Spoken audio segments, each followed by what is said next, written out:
Welcome back to Wedlocked and Loaded. Wedlocked and Loaded. You women. Do not lump us all in one category. So you girls and lie and stretch the truth and try to get us jammed up. First of all, I'm a whole ass woman, right? Think about no that. No disrespect. Sounds like it to me. So why can't y'all, what is it with men that they just can't walk away? Depends how good it is. You don't want to give that away. All right, we're live. Just like I said. Wedlocked and Loaded. A new episode. What? Go on, man. A new episode. Greetings, ladies and germs, ladies and gentlemen. My fault. We are back with a new episode. Apologies for last week. We didn't drop a podcast, but we had a screening for our film that we put out. So we wanted to just kind of recap that a little bit and just talk about the inspiration. But we'll start from the beginning. I am Daniel Laurent, and I'm accompanied by Leah Nicole's here, yo. I mean, goodness gracious. Like, if you're going to do introductions, it's going to be a long episode. All right, look, guys. So, again, apologies for last week. Yes. Just for transparency, this whole morning has been, from the moment I opened my eyes, before I even wiped the coal up my eye, somebody has been being obnoxiously nasty to me and not loving and not sweet and not caring. So all the shit that she's been spewing and trying to give others advice and tidbits and words of advice and wisdom is all crock of shit because she ain't following it. So from the moment I woke up, she's not being nice. She's being short. From the moment she's ripping and running, not telling me, you know what I'm saying? Like I don't have to tell you anything. See? It would be really nice guys? to be communicative. Yep, no doubt. Absolutely. Yeah, I mean, hey. Right? And don't sit up here and make it seem like I'm not telling you, you know what I'm saying, for once she gets safety. to where she's going, she's like, hey, I'm going to be here for 20 minutes and then I'll be home. Anyway. I'm like, all right, yo. Anyway, we're not doing this. Boy, before you even fully opened your eyes, you woke up complaining. Don't nobody want to hear that stuff on a Saturday morning, dog. I like to wake up being held by my love. Like. I love to start my day with love because the world is so evil. You didn't end it with love? Oh, shit. That's the way I like to end my nights. Sleepyhead. Anyway, guys. No, now you don't want to talk about it. Nah, let's. Yeah. Nothing to see here. Move on. Yeah. So there's and I think the difference between a lot of fuck it. I think the difference is, we're in the age of I'm about to, I'm working on, and I just, it's about plugging along, keeping your head down, and just firing. You know what I'm saying? And just and really, dog, what? Unless you're looking at something, you're being funny and probably being fresh. Or My friend.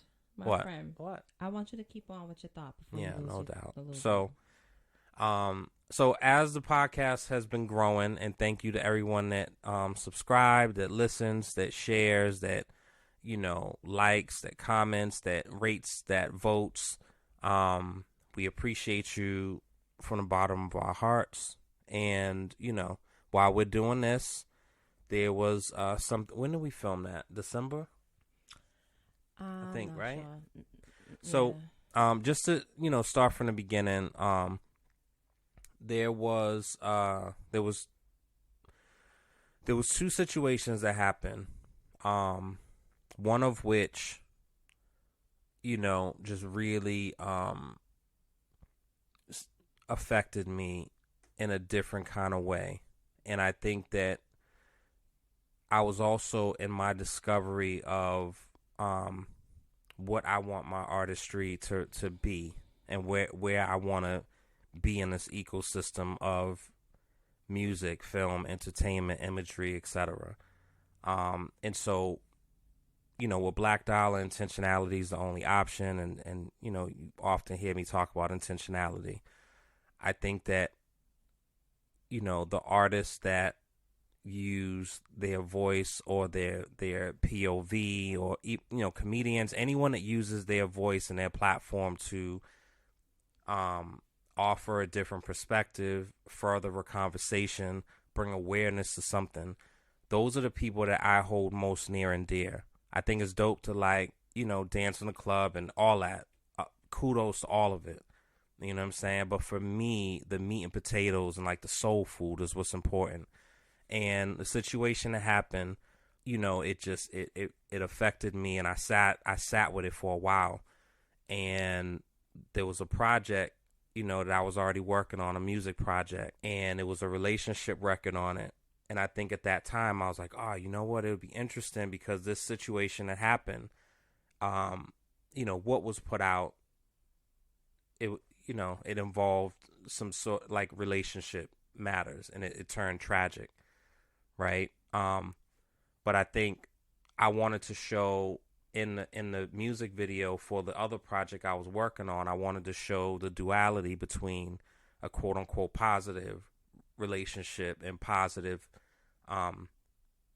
affirmations and things like that, and also show when it's not so much, when it's negative, and when you are ignoring signs that you should have not ignored. So anyway, for me to kind of wrap this up, it was a lot of those kind of thoughts, and I wanted to just, make a story. I wanted to make a song. I wanted to make a story where it talked about domestic violence, sexual abuse, because often the women who I'm closest with and talk to and love, 9 out of 10 of them have been impacted in some way, and it's just something that constantly happens, and it keeps happening, and it's happening with generations, and it's just one of those things, you know what I'm saying? And it's just trauma just being passed down. And so, there was something that kind of came from that, and it's called Cry For Me. And, Leah, who is definitely stepping out of her shell, offered herself to, help me with it. And she showed up and she showed out, and I was so proud of, what she did and how she did it, and was just being of service, and just she didn't come in well, I demand this, and I think we should do it this way. And it was just where do you want me to go? Where do you want me to stand? Action. And she delivered. And, and I think a lot of it came from, poet experiences and frustrations with me anyway. So it was probably really easy for her. Not so easy for me, because I never looked at her aggressively like that. You know what I'm saying? She never made me so mad where I wanted to bang a door, you know what I mean? But for her, I think it's easy because, I think that's just how that goes. So, right, Leah? So, but anyway, I wanted to just set the premise of the project, and it's a short film. It's probably about it's probably gonna be about 18 minutes and 50 seconds, something like that. And then there's a music 19 minutes, so under 20. Just spare 20 minutes. Jeez Louise. Once it comes, once we're showing it. And then it's a music video that's inspired by it. And I don't think it's any secret. Both of us grew up in a certain time, so it's hip hop. And so, without Thriller, there would have been no Murder Was the Case, or no Streets Was Watching, right? And without Streets Was Watching and Murder Was the Case, there would be no Cry For Me. And so it was just my take on being an artist and just having a long form visual. So, yeah, that's that.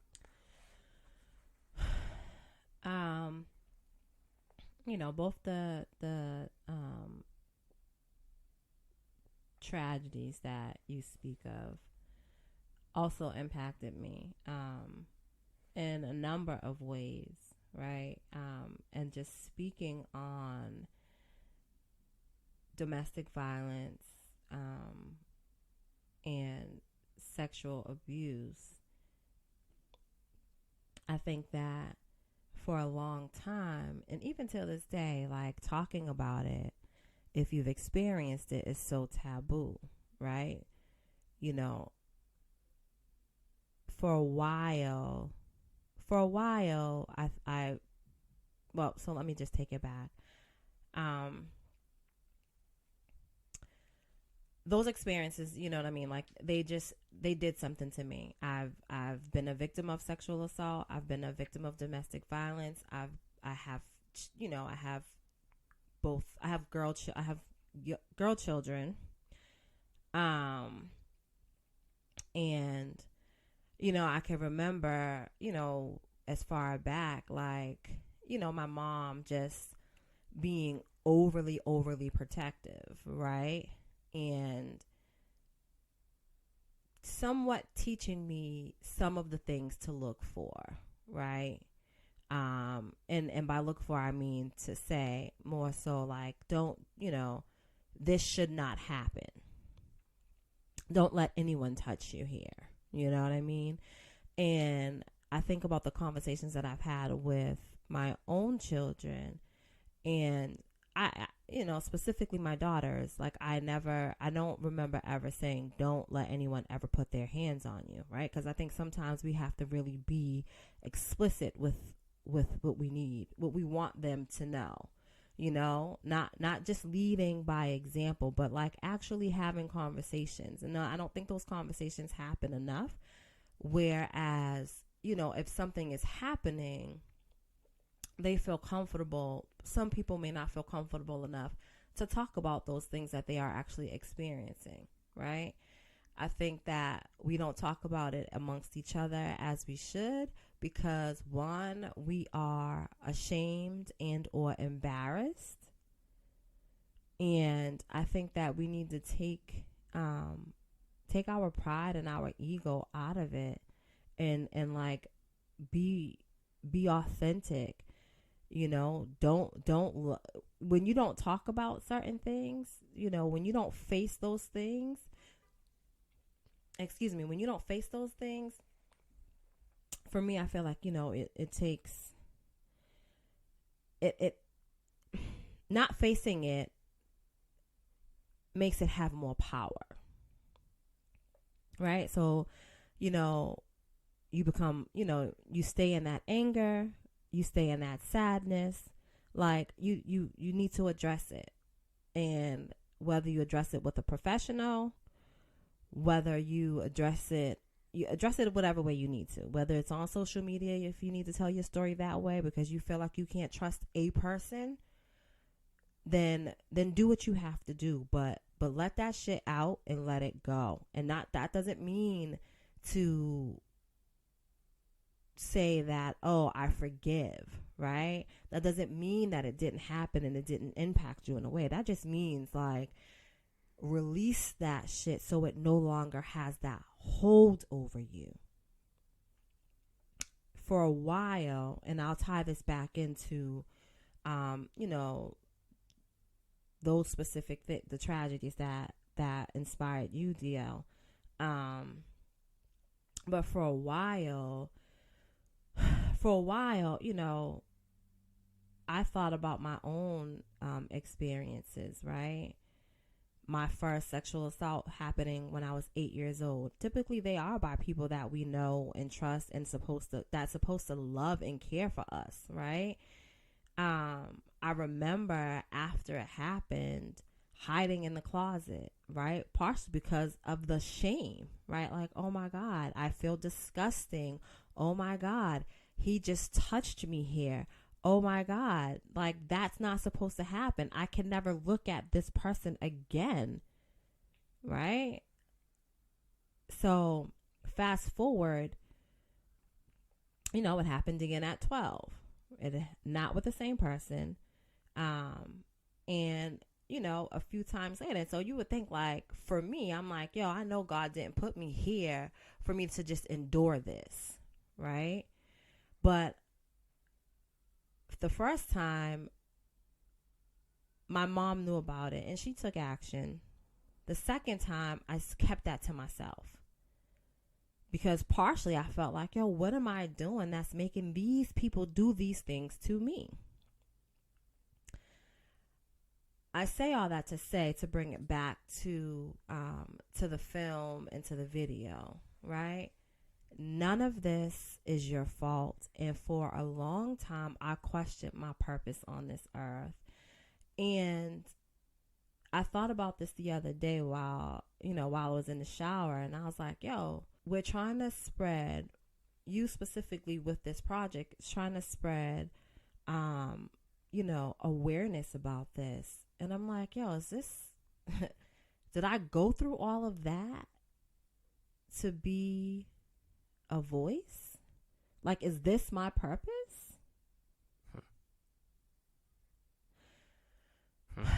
Back to the young ladies that that didn't survive.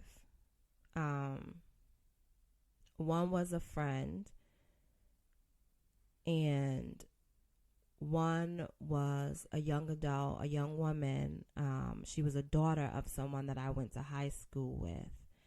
And, with social media, we feel like we know everybody, right? Like, because, we see things, we interact or whatever.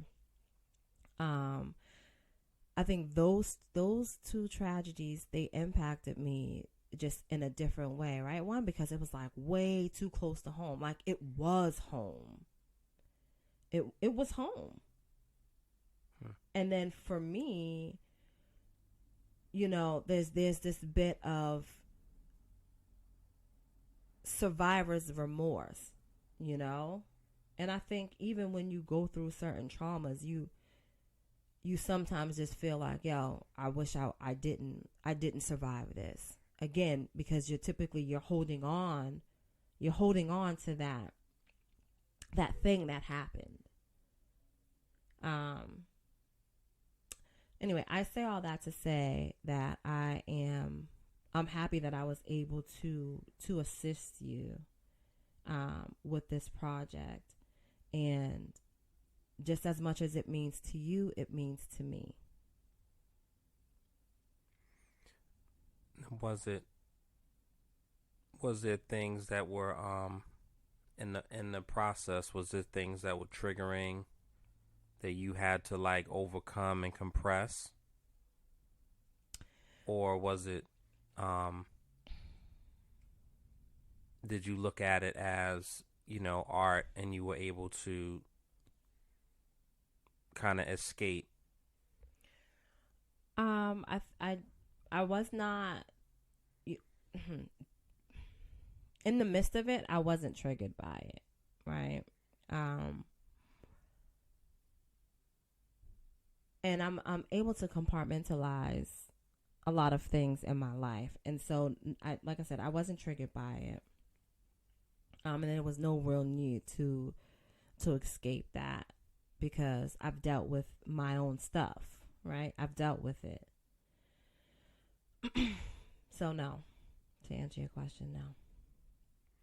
So for people, because even when you said like awareness, right? I think that is something that, and I even struggle with saying that, like, I'm trying to create awareness, because I feel like there's a ton of awareness of it, but people it just kind of is what it is. There's no intentional actions to prevent it, or whether it's demonize or deal with, or whatever. So I feel right. So I think the conversation, I definitely would like that. So for me, a success is somebody watching it and either A, removing themselves, finding the courage and the hope to remove themselves from that, seek help, and or if they've experienced it and they've never told their parent or their loved one or their someone that is supposed to protect them, they've never and that's what I mean by awareness. I don't mean fully just going out and knocking on people's door and just saying, hey, do you know about blah blah blah blah blah. No, I don't mean that. I'm saying like to actually create a space for individuals, right? I think that so here's the important thing, right? Like, and not to say that it only happens to Black and brown people, right? Because this thing has no race, right? But again, I think it's just so taboo in our community. Like, some people, I've also witnessed, domestic violence.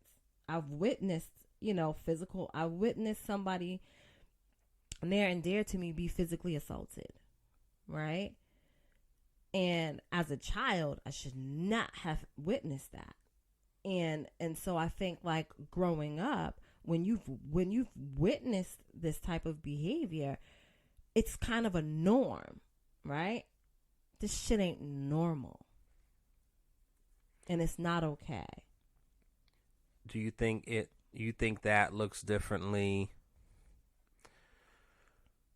Sexism is a thing, right? So we'll put that out there. But do you think that I think it's across the board. It's not normal. No, well, I'm saying, like, so you seeing it up close and personal, and the way you interpret that and internalize that, do you think that looks differently if that was a young boy or however old you were and seen that, and then how they internalize it, and then how they process it, and how they could possibly, because, you know, it's the old cliche saying, which is true, but it's a cliche: hurt people. But, like, you are not going around now being the abuser, right? Like, you are, it's the opposite. But somebody else could take that and... Right. And so my point is, regardless of, you know, which gender you are, the shit is not normal. It's not normal. That is not normal behavior to, you know, knock somebody upside the head or, you know, just be physical with them because you're upset and you feel like you can do it. Like, it's not normal and it's not okay. So being a witness to it, I don't know. And I'm not, you know, for me, when I think of the things that I've seen growing up, you know, for my aunt was a heavy drug addict, right? She was my anti-drug. Like, that made me say, I'm never touching nothing. I have no interest in any of those things. Because I seen how it affected her. And I seen how it affected the family, so to speak, right? For me, seeing another family member get punched in the face and thrown through a glass coffee table. Oh, that shit ain't for me. That shit's not normal. Like, it's not normal. How old were you? When that happened, I was 13. Yikes. I was 13. And the crazy thing is that, you know, I remember all because the phone rang and he answered the phone and the person on the other end the person was calling for me. But he just automatically assumed that the dude that was on the line was calling for the adult in the house. Like, I remember him ripping the phone cord out of the wall, which he didn't just take the phone cord. Like, he took the whole, you know how the piece used to stick out the wall, the socket? Yeah. Like, that whole thing came off the wall. Like, that's how hard he pulled that cord. So that triggered. That was how hard he pulled that cord. But the moment she went through that damn glass table, I was like, I'm out of here. Like, I left the house. But you didn't call the police? Oh, I left the house and I went to the corner store and called the police on the payphone. Now, was he gone already? The nigga, oh, sorry, see, excuse me. He didn't leave. Well, he left. When he left, he came looking for me because he clearly knew that that's what I was going to do. And I probably said it. You know what I'm saying? But he could have absolutely did something to me, right? But that didn't stop me. Like, I was already on the phone with 911. Have you seen him as an adult? Yo, dog, what? I know who it is. No, you don't know. You don't know who. No, I don't think you know who it is. I've seen him because he came back. Excuse me? He came back. Came back, what, to her? Yeah. Oh. Yeah, he came back. You know, she let him back in because that's what love does, right? Is it, I mean, well, that's a whole nother thing to talk about. love, fear. That's a whole nother thing to talk about. No, it was love, what's right? the She word? felt like she loved him. Not comfort. What's the word I'm thinking of? Stability. So, like, why you stay at a job that you hate? Or you feel like you're being disrespected, but you still stay there. Like, I think it's a piece of that. There's definitely different levels to all of the things, right? But I feel like when, you know, just speaking as a woman, and I'm not speaking for all women, right? Speaking as a woman, and I'll even take it back, right? Like, speaking as a woman, right? And one of the things that is portrayed, right? Like, speaking as a woman, so I'm jumping, I'm so sorry. So speaking as a woman, and you know, that young girl that, well, I should say speaking as that young girl that endured, right, some physical abuse. I think that the abuser knows how to manipulate and placate to certain feelings and fears that the abusee has, right? Abuser. So the abuser. Oh, no, the abused. Well, yeah. And I mean, I guess we could say the abused. And, you know, a lot of that is, you know, okay, well, he buys me nice things. When it's good, he treats me right, and I love that, right? But when it's bad, you know, I hate that, but I love him. You know, I think a lot of times we just want to be in a relationship that we endure so much, even though we know it's not good for us. You think...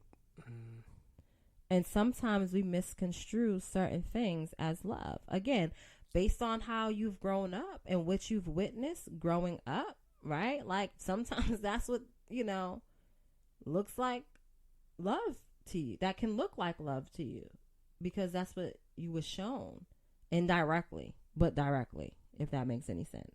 No, it makes sense. And I think, you know, so, you know, we had the screening last week at a theater, and we had 2 separate showings, and, you know, great reception. People, you know, were touched by it. You know, I think people weren't really sure what to go in expecting, right? But people were like, "Oh man," and you know, making a song. This whole thing kind of went in reverse, you know, and I kind of alluded to it before, but it was a completely different song that I wanted this topic to be infused in. Once that kind of fizzled and you had to pull a plug and let the water out the tub, did away with that. That whole song was whatever. Now I had to find another record that encapsulated a kind of emotion, wrote to that. I listened to a lot of a particular record, and wanted to have that kind of feel where basically you can like replay it and it didn't sound so dark, because this is a very dark topic, you know, and I didn't want people like listening to the record and then crying. And, you know, I wanted to use the visual as the inspiration instead of the song as the inspiration, if that makes any sense. Mm-hmm. And so the song, it was a lot of hints and subtleties of certain verbiage that can be toxic and dangerous if not addressed. And to your point of people just kind of letting things go because you love a person or whatever. And so, there's lines of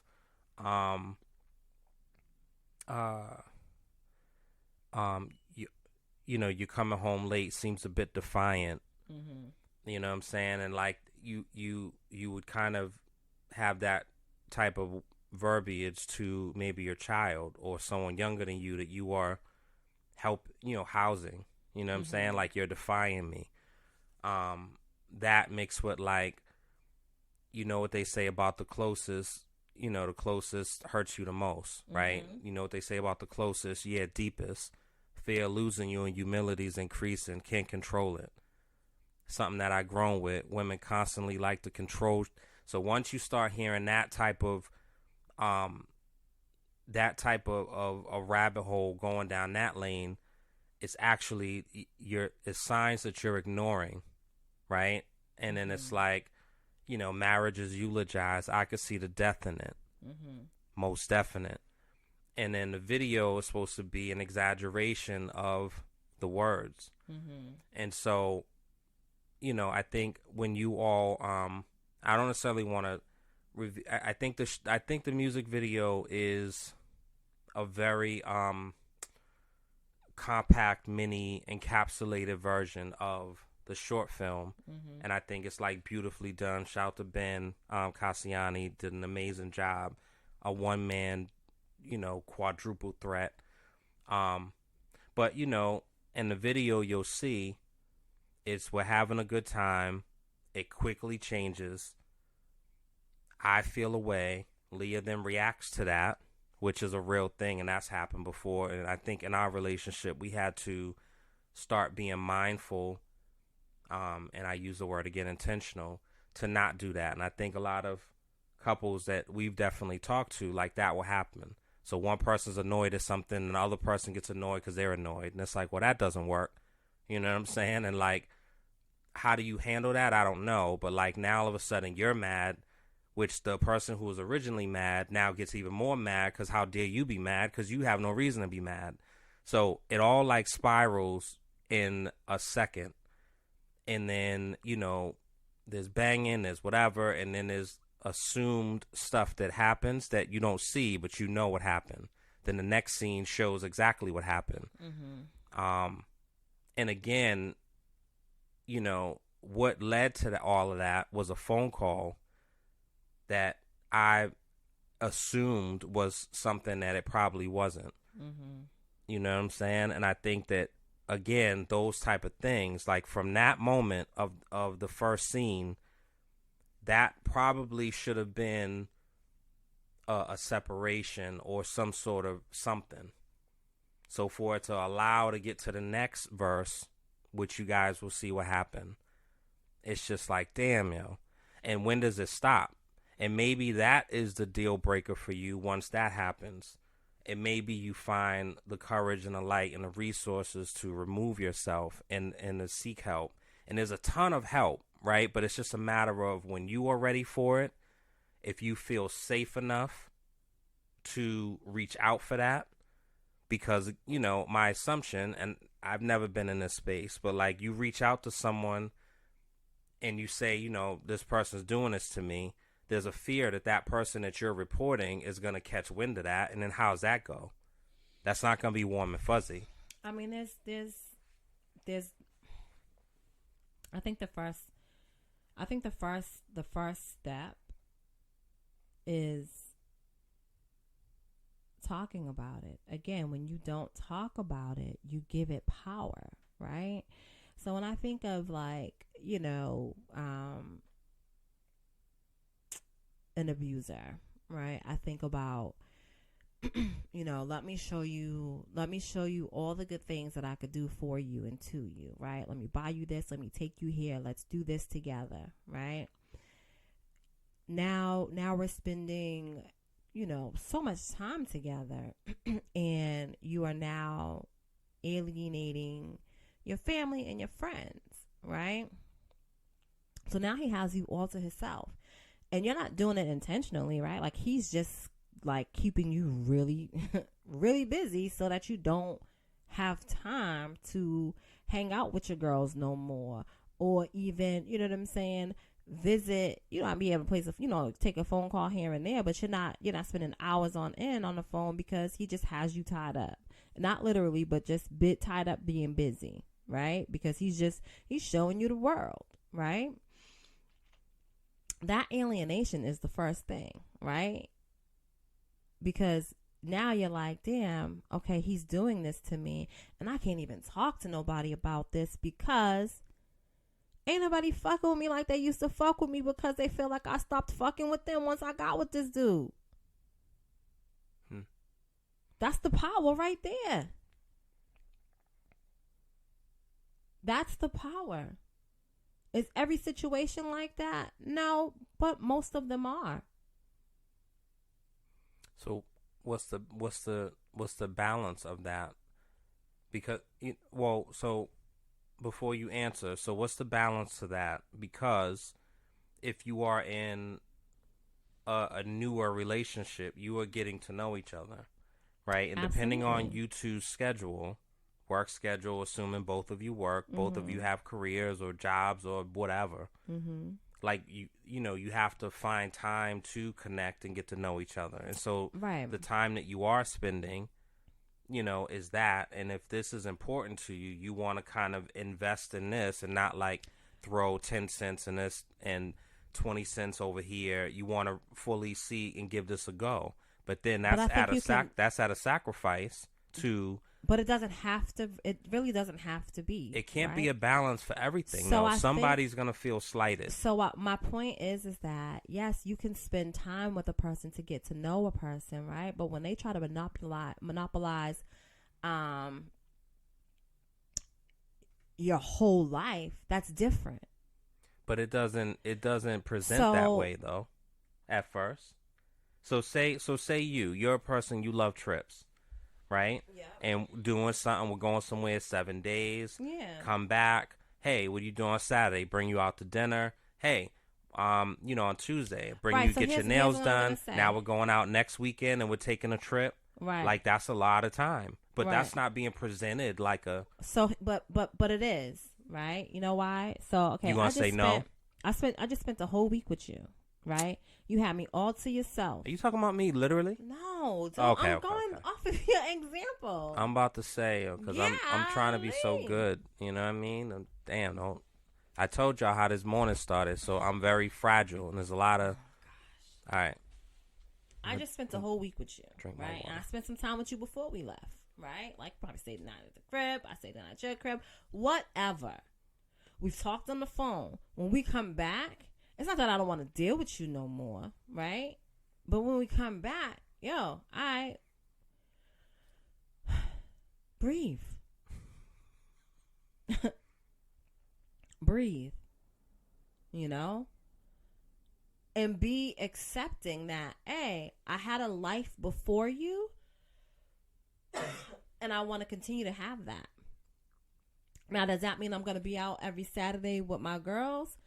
Every weekend club hopping? No. But, once or twice a month? Absolutely. When it's my friend's birthday? Absolutely. Like, don't expect to see me every day, all day. It's not going to happen. And I think people forget to, especially when it's new, right? We're not really creating many boundaries. Because we want to be, we're so much in a rush to be in a relationship, whatever that may be. And I think most people don't even know what that is. What is that? What, boundaries? Just want a relationship or boundaries. People don't know. They don't know how to set the boundaries, and they just want. I think the bottom line is that people want to be able to say, I have somebody. Or somebody loves me. As opposed to really knowing what a relationship is or companionship is. Do you have you ever had to rescue or come to someone's aid in the middle of a situation? Yeah. Oh. Was it violent? So I'll say this. It was violent, and I, as an adult, we're young. We were young. Young, like 17? 17. Literally? Literally. Oh. 17, 18. I take that back. Not much difference, but 17, 18. Literally. Young. Right? For this particular instance, my friend had called me, and she was like, hey, this is happening, blah, blah, blah, blah, blah. I told him to leave. He won't leave. She lived up the street from me. And, he did blah, blah, blah, blah, blah. And I was like, yo, come.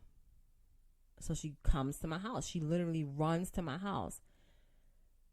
I open the door, whatever. We get upstairs. I'm like, she's like, oh, he told me he's going to kill me. He got a gun. In my mind, I'm not even thinking, call the cops. This dude got a gun. But the reality is that, like, yo, he could have came. The locks ain't stopping no bullet. Like, he could have came to my crib and murked all of us. Me, my mother, my baby, and her.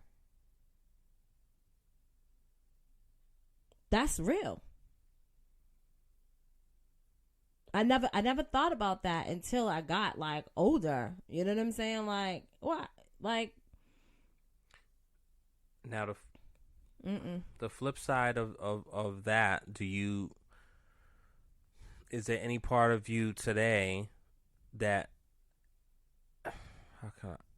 is there any part of you today, or as you grew older and matured, feel a way about her possibly endangering everybody? Or do you feel like that was the only thing she could do in that moment? I think that was my friend, and I think that she found a friend in me. She found me to be her friend, and I think that I was a safe space for her. And I didn't think of her endangering my life or my mom's life or my daughter's life. But that's at the time. But that's now, at the time. Now I'm like, oh, that's crazy, right? But would my actions be different? Like, I don't feel like a cop caller, right? But at the same time, I mean, I'm not, what if somebody called me right now to this day and said, blah, blah, blah, blah, blah, would I open my door for them? As I'm saying yes, I'm also calling 911. Shout out to Doncore Firearms, by the way. That's important. And there's that. Yeah, there's that part. And there's that. I mean, that's the other part that's tricky about, we say, there's always so many different nuances and levels to, like, mental health, therapy, see a therapist, start unpacking and getting to know. And then when you try to find a therapist, there's a 6-month wait. Then you go over here and it's a 3-month wait. And you go over here, it doesn't take insurance, and it's, $100 a session. Yeah. Hold on. So I'm circling back to that very part. Mm-hmm. I just kind of was like, so you have the therapy part, like, okay, I'm going to find therapy. I'm going to find treatment, right? And it's difficult. So somebody's in a situation, and whether it's a best friend, whether it's a neighbor that has always shown some concern, whether it's a teacher, whether it's a mentor, you confide in that person and you run to that person when you need. But then depending on the situation, that person is now stepping directly in to what you're dealing with. Yeah. And so as the person that is receiving that, mm-hmm. and this is to everyone in general, mm-hmm. that can be a very big burden and big scratch burden. That can be a very big responsibility that you may not be prepared for, because it's just like, huh? It's different if you're like telling your girlfriend or telling your friend, get out of that, please. I'll help you do, whatever. But if you're just minding your business and making coffee on a Saturday morning, and someone's pounding on your door, like, that's tough. That changes. That's going to be a very interesting Saturday. So it is tough, right? And I think a few things. I think that you use the word burden, although you said scratch it. I think that that's one of the reasons why people don't share what they're going through, because they don't want to be a burden to anyone, and so they just suffer in silence, and that ain't cool. I feel like if you, and not that I want to dump on my friends, but like if you're my friend, like my friend, not an associate, but my friend, if I have a problem, I should be able to talk to you about my problem. Now, should I just be constantly dumping on you? No. But I should be able to talk to you, and I should be able to get some sound advice, my business if I take it. And as your friend, I'm going to listen. I'm going to give you a hug if you need it. I'm going to let you cry on my shoulder if you need it. And I'm going to give you some words of encouragement and also some advice. It's your choice on what you do with it, right? As an adult,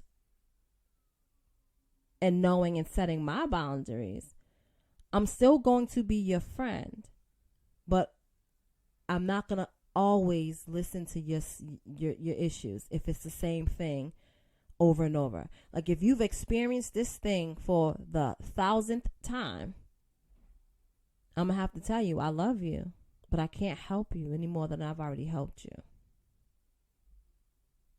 It's now time for you to take action. Because that's my boundaries. You can't just keep dumping on me. Because that's not fair. It's I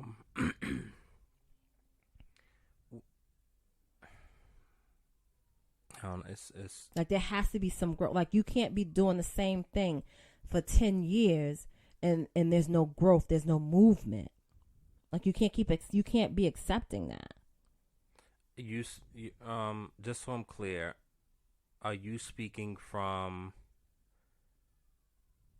a person that is in that situation for 10 years and they're constantly, just kind of venting and then going right back to it? Mm-hmm. Okay. Well, I mean, yeah. Because I think it's a difference between venting, and that's been my struggle as a person that typically likes to fix things. Like there's a difference of but in that someone venting or like if they need something solved. You know what I'm saying? Mm-hmm. And sometimes people just want to vent, and that's okay. And that is fine, but right? But you know what? Get a diary. Well, get a diary. Because here's the thing. Well, if you're in a situation like that, I would think, depending on your living quarters, get a diary. Writing something down and writing your true emotions and thoughts, and that potentially being found can be definitely get another. Get a diary. Because that's what I'm not, right? When that shit's heavy to know, like, okay, your friend, somebody that you love, somebody that you care for is in a situation that is absolutely detrimental to their health. The constant worry, the constant fear, right? The sadness that you take on because of your friend's situation. And they call you every time. Oh, can you help me do this?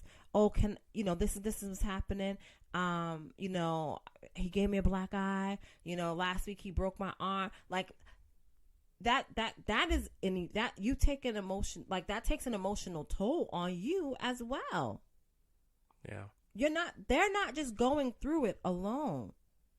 Now they have you, right? But you're not necessarily in that situation, but it becomes your problem.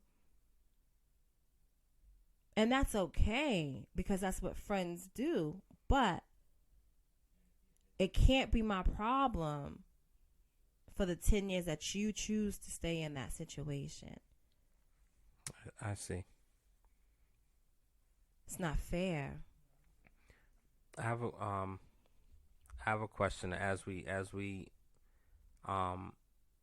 thank you everyone for listening. This is definitely It's a pretty heavy topic. it's a heavy topic, and it wasn't a lot of, what I'm saying, like typically there'll be like some inserts and some moans and groans, and I might make some smart comments. And there was a couple of things, it was like maybe 3 lines that Leah said in different parts that I was gonna like chime in and say something, and I'm like, and I think the important thing of the show is reading the room, and also just kind of, for me, I'll speak for myself, like, because of all the years of me knowing Leah, she has definitely stepped out so much that it's No, stepped out. Wait, time out. What? Stepped out where?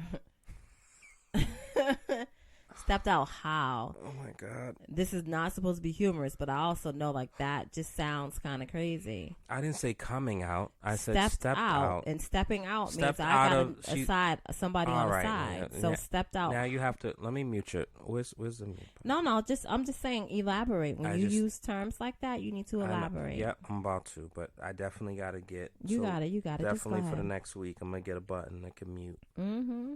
Because I yeah, can't wait to push it. no, you won't have access. Go ahead, baby. So, so as I was saying, guys, you can delete the last 30 seconds, right? Let me just go back, because I thought Boy, I just created say it. I created a bed. It was a nice little. Oh my gosh. Leah, will you come on? Stop stepping. I just want you to get back to the point and go I'm on. getting to it. Let me cook, yo. Jeez. All right. So, Leah has stepped out of her comfort zone and her shell, and it's beautiful to watch, and it's interesting to kind of just see the journey and almost see, like, I hope I don't sound crazy. Is it chrysalis? It's been a long time. Chrysalis, right? Like for are you referring to a caterpillar to a butterfly? Yeah, right. I believe so. Sure. So let's say I'm right. But you just kind of see it, and I don't want to step on those moments just for like shock value and like for the joke, and part of and I don't feel like when we're doing these shows and these conversations, it's me interviewing Leah's interviewing me, but I think that what I have learned from the people I admire in film and TV and radio, you know what I'm saying, the good ones, you are mindful to let moments breathe, and you don't always have to fill empty spaces. You don't always have to go for the joke or the one-liners.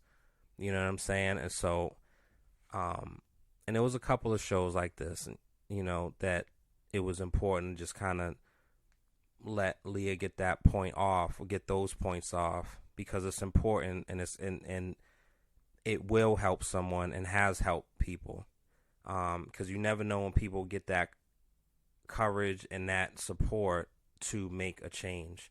And so, you can't change the world, you know what I'm saying, but if you can impact one person, that's more than we can ever ask for. So we're gonna, I don't know if it's premiere, because the song is kind of like out, but we'll definitely, we're gonna end with the record "Cry for Me." Please go on YouTube and search "Cry for Me," Daniel Laurent. You'll see it. And the short film, because people have definitely inquired, that's not going to be available just for a bit, only because of just, can't be readily available online. There's festivals and some other things that's being worked on. So that's part of the requirements and restrictions, which I get. And if you think about it, it makes sense. But, the short video, please watch it. Comment. Please share it with people. If you are part of organizations or people who are in this space, please share it with them. Have them reach out. I wanted this to be something that is a tool and not just entertainment. I wanted it to be an actual physical tool that can be shown in different spaces. Right. Elementary, middle school, high school, college, women's shelters, all of that, because it's important and it has that power, I believe. If nothing else, comes from it, for me, I do hope that, it at least sparks conversations, right? Like honest conversations. I also, I do hope that it will not only encourage, those who are experiencing that type of relationship to seek help and get out, but to know that you are not alone. As much as you feel like you are not alone. And you don't have to be. So we'll end it there. And yeah, I don't even. That's it. Yeah. So we will see y'all next week. Thank you for listening. We appreciate you. Wedlocked and Loaded on all platforms. Thank you for going to our website directly, Podbean. Shout out to them. Shout out to all the folks over there, and for the direct downloads. And it's dope. Thank you so much. We appreciate it. All the new Instagram followers that we're getting, and it's all appreciated, man. And hopefully we are providing some sort of service, even if it's just for a laugh for 45, 50 minutes. And I know most of you typically side with me and don't with Leah. And so I appreciate you giving her the little encouragement when you see her in the street or you send her a message or something.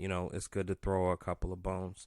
Let me tell you something. Anyway, thank you. And thank I am you. highly favored. Thank you, guys. Okay. We appreciate you. And, yeah, And we are out. Are you gonna Wedlocked and Loaded. Yeah, that's her moment. I don't want to ever step on that. All right, guys. My life is a moment, just so you know. Excuse me. My life is a moment, just so you know. All right, guys. Peace and love. Wish me luck tonight, please. Somebody need it. Start this fire. Fuel my desire. When I say the one I need, yeah, nobody's near you. Clear up in a review. Baby, let me hear you. Crying out for me. Crying out for me.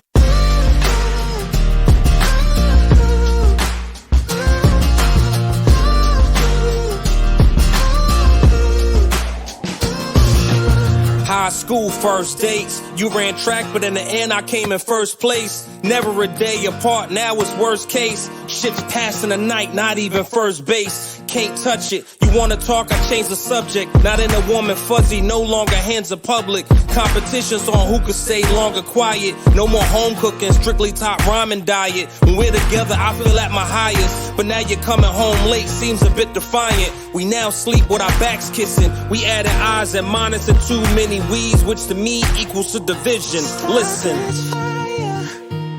Fuel my desire. I ain't lying when I say the one I need. Yeah, nobody's near you. Clear up in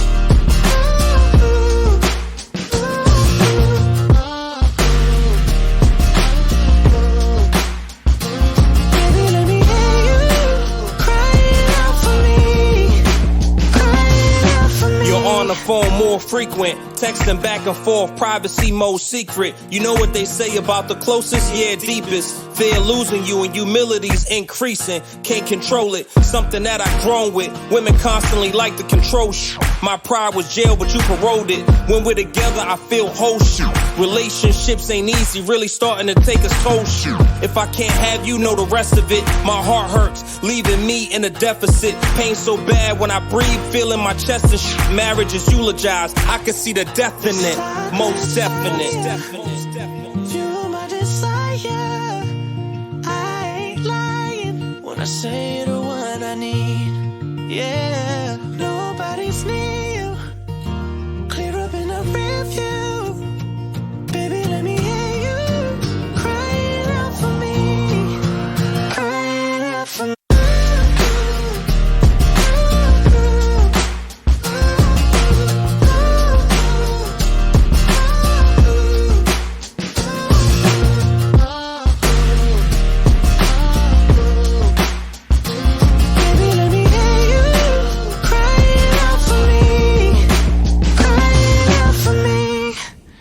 Wedlocked and loaded. Wedlocked and loaded.